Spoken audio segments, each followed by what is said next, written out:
A day in the life of an action potential.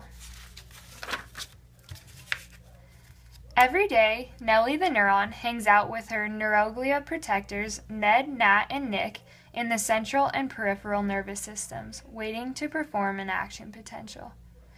Alex the axon is a part of a neuron that conducts a change in electrical potential on the surface of a cell called an action potential.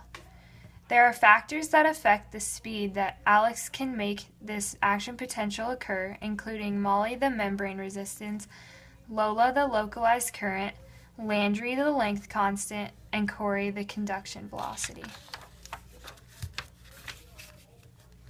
Along Alex the axon, there are supporting cells like Oliver the oligodendrocyte and Sandra the Schwann cell.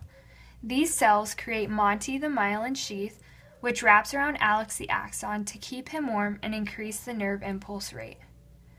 In order for an action potential to happen, Sally the stimulus moves across Alex the axon, activating voltage-gated ion channels. Sarah the sodium ion channel opens, allowing sodium ions to rush into the cell, increasing the positive charge.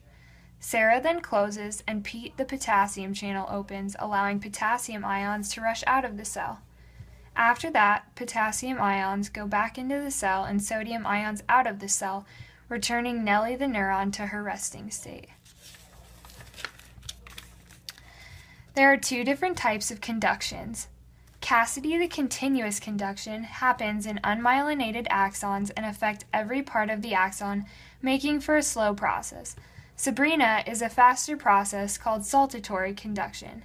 This occurs in the nodes of Ranvier like Neil, a gap in the myelin of an axon, and jump from one node of Ranvier to the next. All of these characters play important roles in the propagation of an action potential down a neuron.